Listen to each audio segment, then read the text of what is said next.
यह मेरी अंतिम चेतावनी है पांडुपुत्रों, और तुम्हारे पास ये अंतिम अवसर है। समर्पण करो, अन्यथा परिणाम के लिए प्रस्तुत रहो।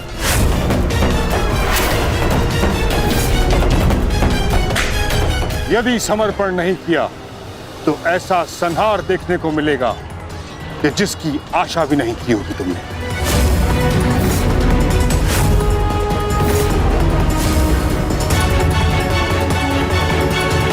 किस बात का समर्पण पितामह? किस बात का समर्पण? आप भली भांति जानते हैं कि इस युद्ध के अलावा हमारे पास और कोई विकल्प नहीं, और यही युद्ध हमें हमारा अधिकार और न्याय दिलाएगा। तो ठीक है, अपने इस निर्णय का परिणाम भुगतने के लिए तत्पर हो जाओ।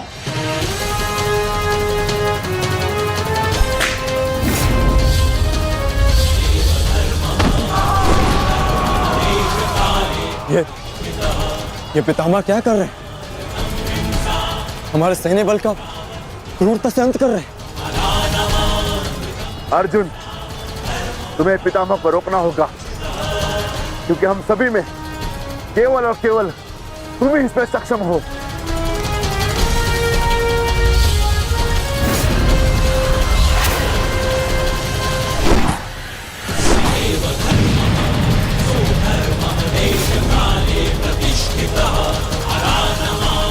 अर्जुन, युद्ध करो अथवा समर्पण।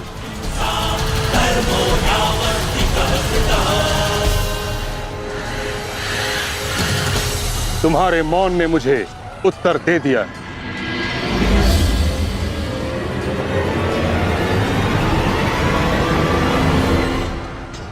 और तुम द्वंद्व करना चाहते हो भी या नहीं?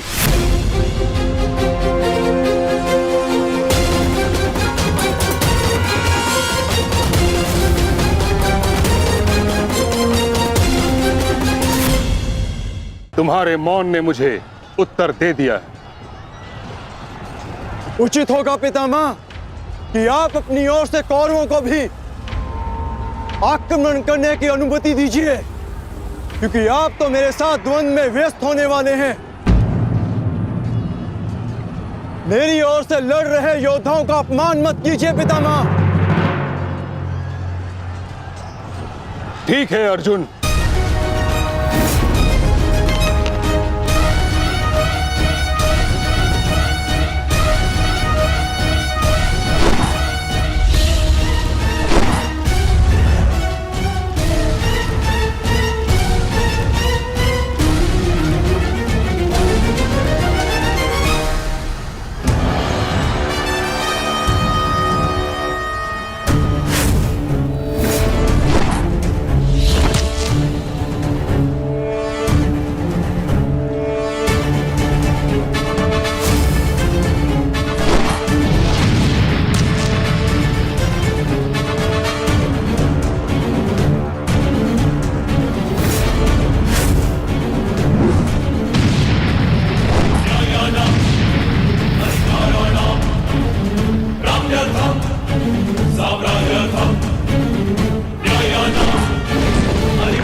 युद्ध का 9वां दिन।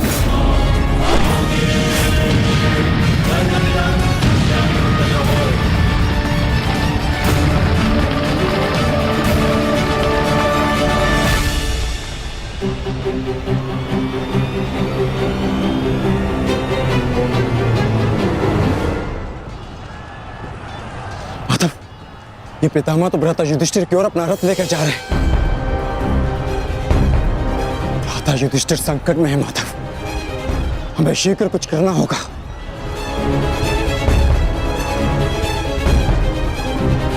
तुम भली भांति जानते हो युधिष्ठिर कि तुम मुझसे द्वंद्व करने में सक्षम नहीं हो। इस कारणवश अपने सैनिकों की आहुति देना बंद करो, समर्पण कर दो।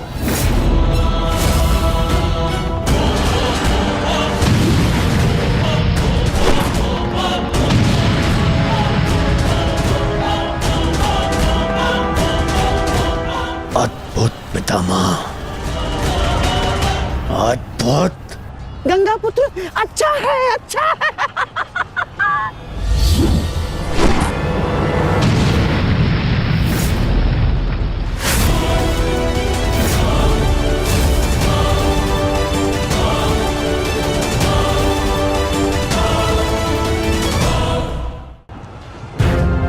मेरे मार्ग से हट जाओ।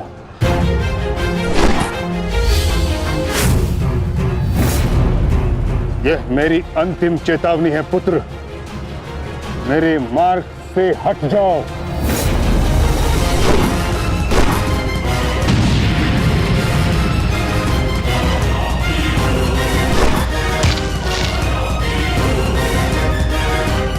समर्पण करो।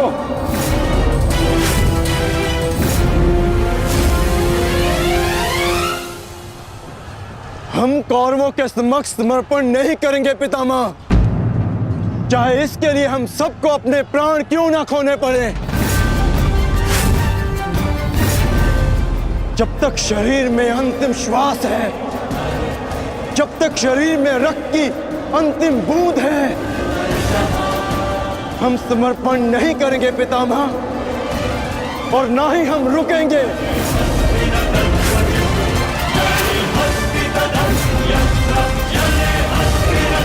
ठीक है अर्जुन, यदि तुम्हारा निर्णय यही है तो मेरा उत्तर भी जान लो।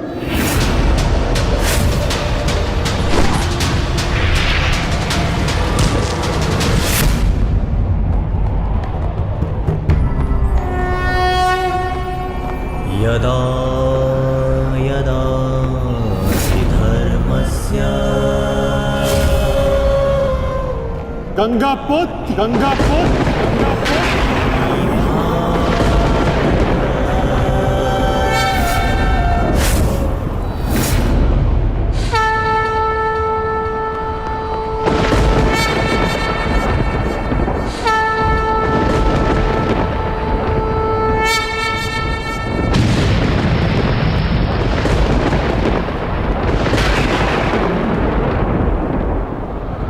मेरे शस्त्र ना उठाने के दिए गए वचन को मेरी दुर्बलता मत समझना। स्मरण रखिए कि समय के साथ वचन के अर्थ का उत्थान ना होना धर्म नहीं, अधर्म होता है।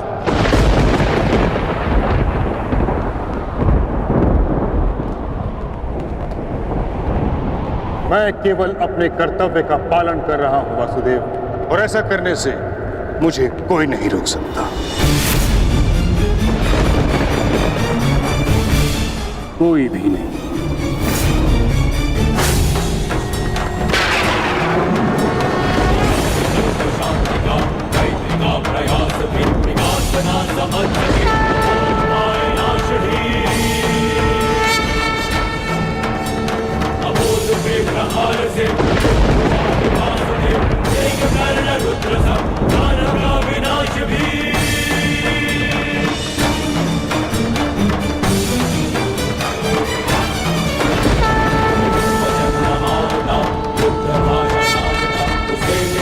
युद्ध भी, दंड भी, प्रहार भी,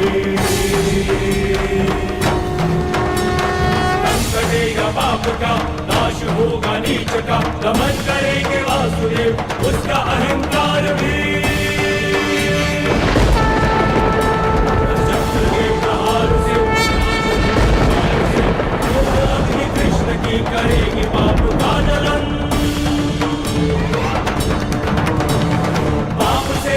नरा ताहि मां पुकारती, ईश द्वारका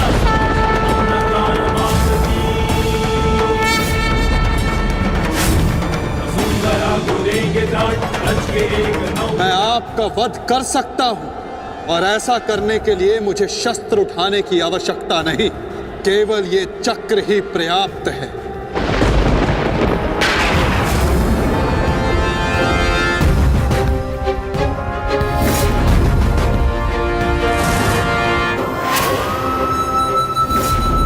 गंगा पुत्र देवव्रत, मैं इस समय ना मनुष्य वासुदेव हूं, ना ही मैं यदुवंशी कृष्ण हूं। मैं इस समय केवल गुरु श्रेष्ठ हूं।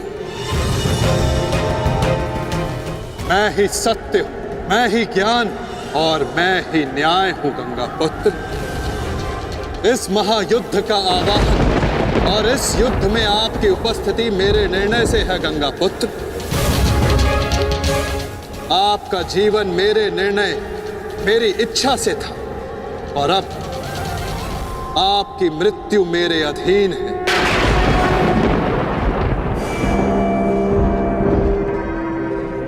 मैं पर ब्रह्म हूं, जिस पर कोई बंधन नहीं गंगा पुत्र, ना ही युद्ध के नियमों का और ना ही किसी प्रकार के वचनों का।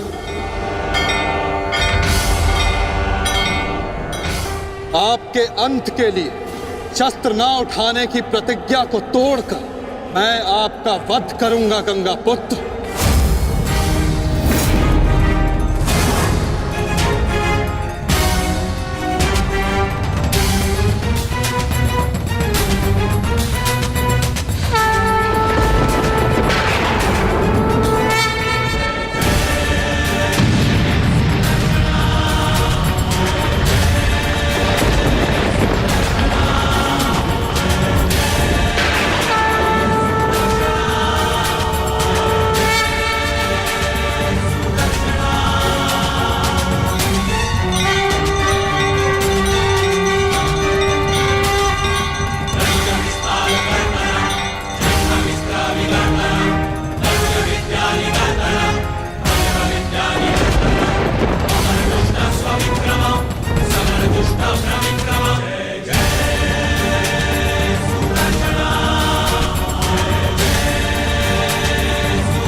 धर्म स्थापना के मार्ग पर आगे बढ़िए वासुदेव। अंत कर दीजिए मेरे इस जीवन का।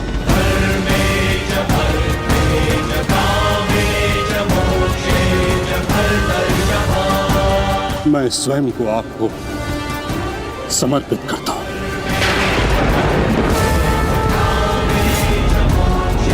क्योंकि ना तो पांडव मेरे प्राण लेने में सक्षम है और ना ही मैं उन्हें मार पाऊंगा।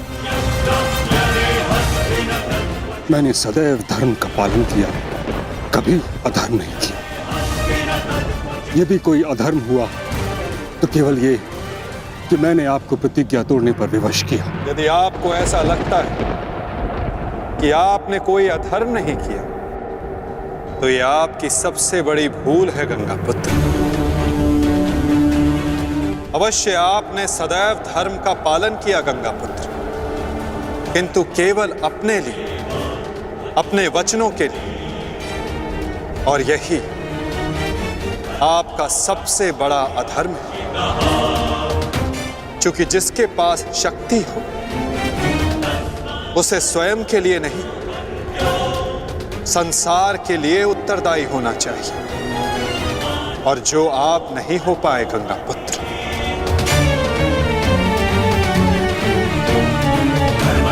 और आपका तथाकथित धर्म ही आपका अज्ञान, आपका सबसे बड़ा शत्रु और अधर्म बन गया। किंतु वासुदेव, मैंने तो सदैव वही किया जो मेरी अंतरात्मा ने कहा। तो क्या इस धर्म युद्ध में अधर्म के पक्ष से लड़ने की अनुमति भी आपको आपकी अंतरात्मा ने दी गंगा पुत्र? भरी सभा में द्यूत में होते छल को देख मौन रहने की अनुमति क्या आपको आपकी अंतरात्मा ने दी थी गंगा पुत्र? कुल वधू का वस्त्र हरण होते समय शस्त्र उठाने के लिए क्या आपको आपकी अंतरात्मा ने रोका था गंगा पुत्र? हस्तिनापुर की सुरक्षा के लिए आपने इतिहास की सबसे भीषण प्रतिज्ञा ली गंगा पुत्र, परंतु आप हस्तिनापुर का अर्थ ही अनुचित समझ बैठे। आपने सिंहासन को हस्तिनापुर समझ लिया।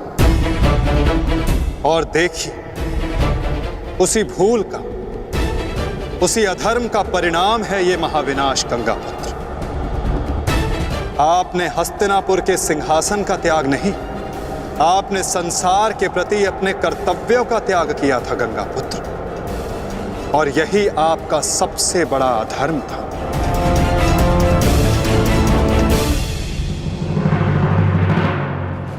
परिवर्तन ही संसार का नियम है गंगापुत्र, और संसार के कल्याण और उत्थान के लिए ऋतुएं भी स्वयं को परिवर्तित करती हैं। परंतु आपने परिवर्तन को नहीं स्वीकारा। जो स्थिर हो जाए वो मनुष्य नहीं, पाषाण है, और जो अपने विचार को कभी बदले नहीं वो मानवता का शमशान है गंगापुत्र।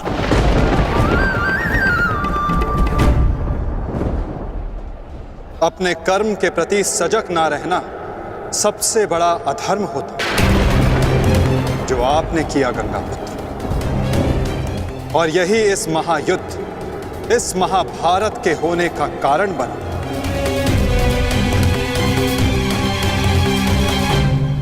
प्रभु, मेरा मार्गदर्शन कीजिए।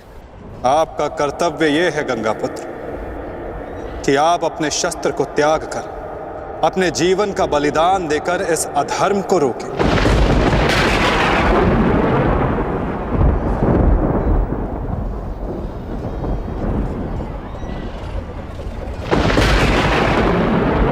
ठीक कहा वासुदेव। कदाचित मेरा अंत ही इस समस्या का समाधान है। आज जबकि मुझे अपनी भूल का भान हो गया है, मैं अपना प्रारब्ध स्वीकार करने के लिए तैयार हूं।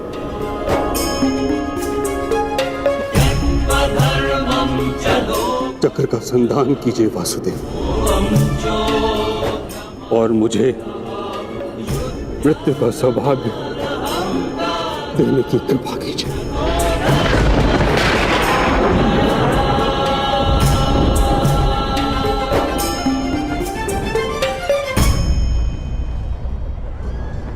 ठीक है, यदि आपकी इच्छा ये मृत्यु पाने की है तो मैं अपनी प्रतिज्ञा को तोड़कर तुम्हें मुक्त करता हूं गंगापुत्र।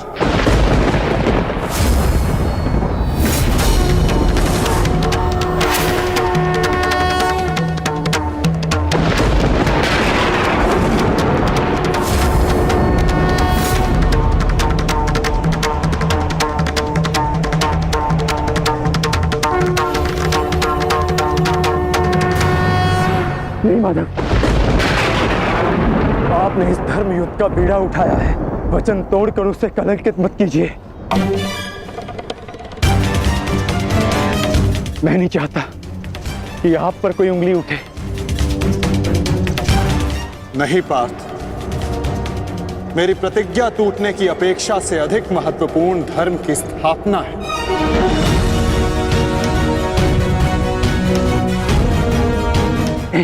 नहीं माधव, नहीं।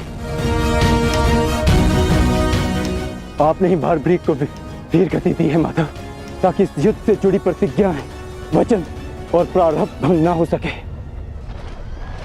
तो क्या आप स्वयं इसे तोड़ देंगे?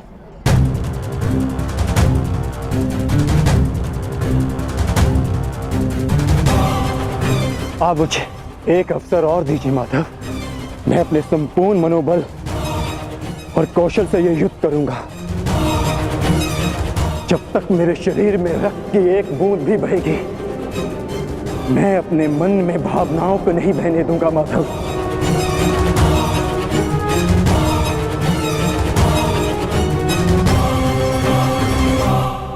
मैं पितामह का अंत करूंगा, अंत करूंगा, अंत करूंगा, अंत करूंगा।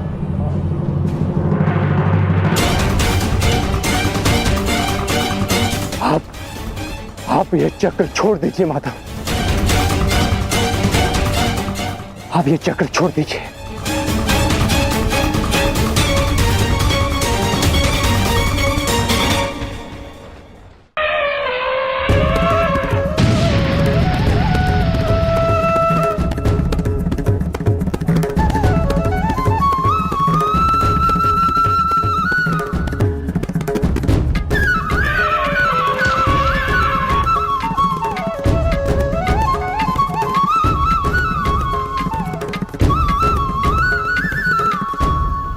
उठो पार्थ।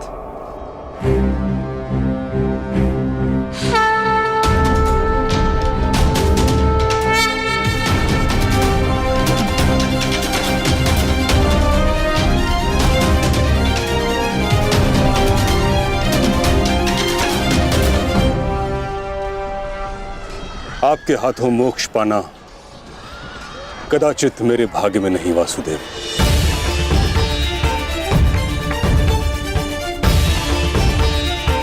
नहीं गंगा पुत्र, आपका वध करना मेरा प्रारब्ध ही नहीं था, अर्जुन का प्रारब्ध है। और मैंने ये चक्र संधान केवल इसलिए किया ताकि मैं अर्जुन को दिखा सकूं कि आपका भी वध करना असंभव नहीं।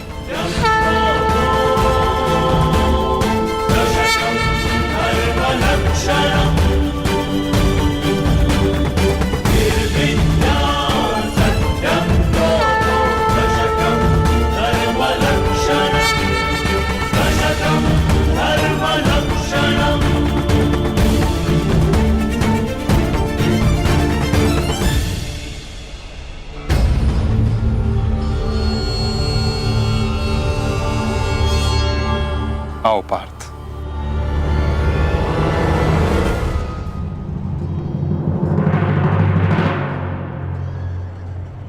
पुत्र अर्जुन, युद्ध आरंभ करें। मैं सज्ज हूं पितामह।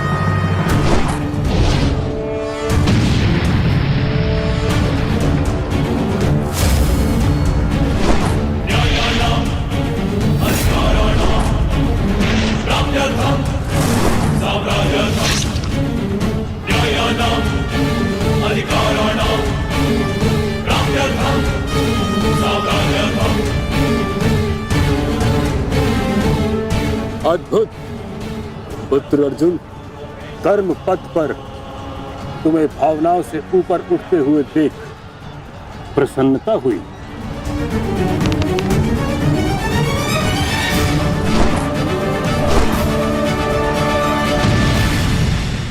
जब तक महामहिम के हाथ में शस्त्र हैं,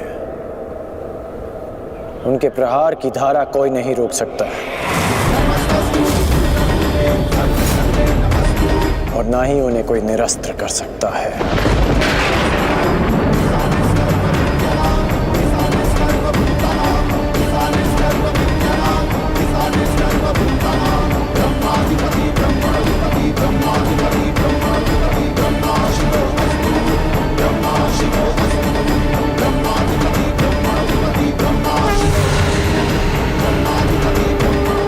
तुम्हारी तपस्या सफल हो गई बालिका।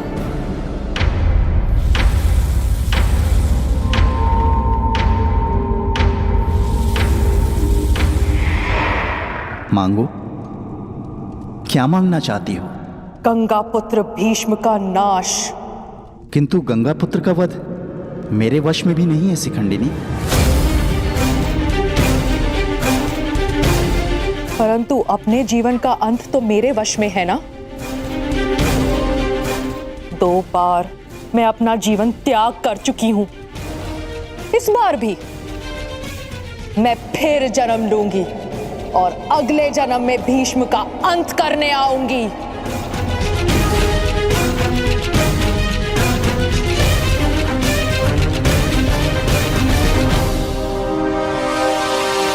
रुको बालिका,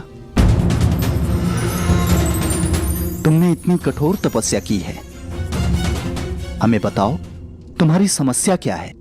समस्या ये है यक्षराज कि मैं भीष्म का वध अपने हाथों से करना चाहती हूँ, किंतु मैं स्त्री हूं, इसलिए उस पाखंडी ने मुझे युद्ध में सम्मिलित होने से रोक दिया। मैं तुम्हें भीष्म की मृत्यु का वरदान तो नहीं दे सकता, किंतु कुछ ऐसा अवश्य कर सकता हूं जिससे तुम अपना लक्ष्य पा सको।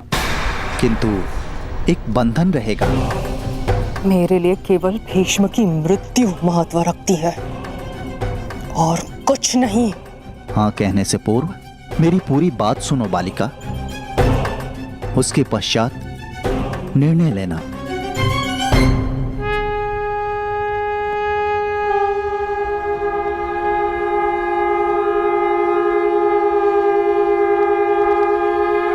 पुत्र अर्जुन, आज तुम कुशलता पूर्वक लड़े, परंतु मेरे वध के लिए यह पर्याप्त नहीं।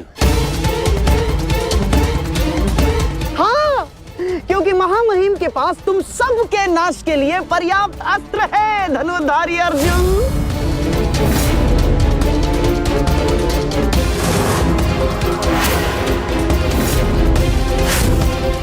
शीघ्र तुम सब इस संसार का त्याग करोगे और आप वासुदेव, आप तो इन सब के मार्गदर्शक है ना, तो बताइए आपके पास महामहिम के कौशल का कोई तोड़ है?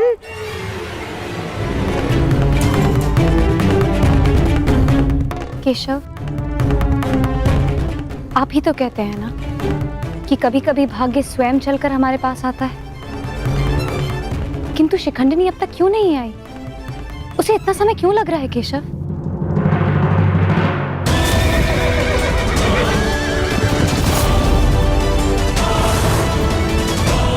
हम उन्हीं की प्रतीक्षा कर रहे हैं पांचाली। ये शिखंडिनी अपनी तपस्या में असफल हुई तो पितामह हमारी सेना का अंत कर देंगे और हमारे पास केवल और केवल 2 अक्षणीय सेना शेष है। अरे तो क्या करें? कुछ तो करना ही होगा, अन्यथा हम इस युद्ध में पराजित हो जाएंगे।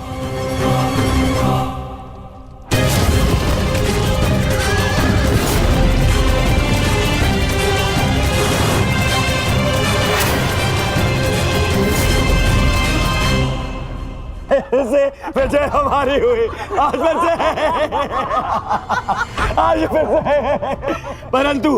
परंतु सबसे अधिक प्रसन्नता मुझे तब होती है जब वो धनुर्धारी अर्जुन के मुख पर मैं भय देखता हूँ। केवल 2 अक्षुणी सेना शेष बची है उन पांडवों के पास और शीघ्र ही वो 2 अक्षुणी सेना भी समाप्त हो जाएगी, अंत हो जाएगा उनकी सेना का और उन पांडवों का। अवश्य अंत होगा, नाश होगा,